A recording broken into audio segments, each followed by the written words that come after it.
Hello and welcome back to the world of the spirit consciousness. This is a book study session of the Etheric Double. We are in the middle of module 7, which deals with mediumship and ectoplasm.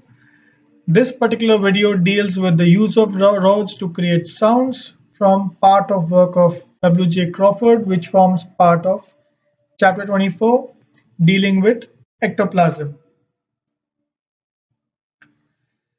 So we have already discussed the introduction, the methodology of his work, findings, the use of rods to move objects, and now we will discuss the use of rods to create sounds.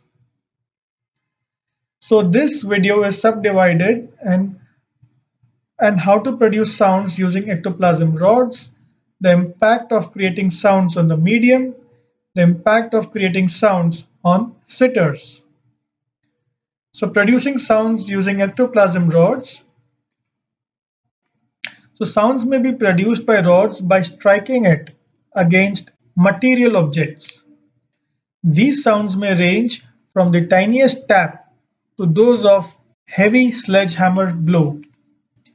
These sounds may be produced by semi-flexible rods with ends that are prepared according to the requirement.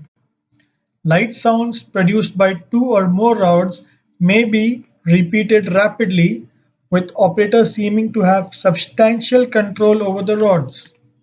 However, the heavy sounds requiring a large rod take more time to produce. The impact of creating sounds on the medium. So the production of these sounds has a direct bearing on the medium's weight. Greater the intensity of the sound, greater the loss in weight, which can be as much as 20 pounds or more. It is evident why the weight loss occurs. The rods are made up of matter from the medium's body, and hence when they are struck on a surface, a part of medium's total weight is also passed onto the floor. This weight loss is temporary and is reinstated when the materials which form the rod go back to the medium.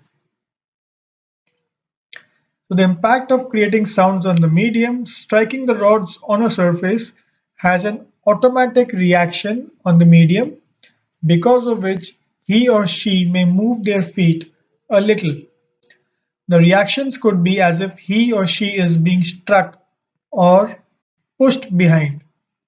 But the stress on the medium is hardly comparable to the stress on the medium during the levitation of objects.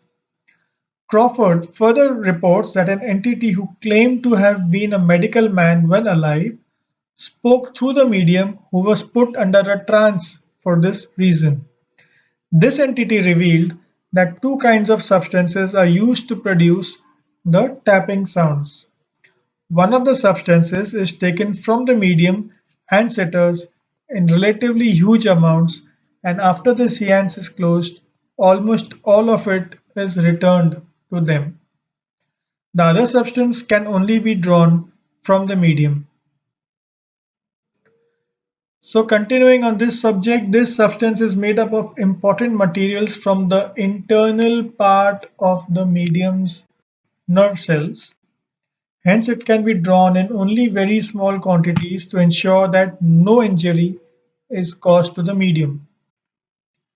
The structure of this material is destroyed by the process of tapping, and that's why it cannot be given back to the medium.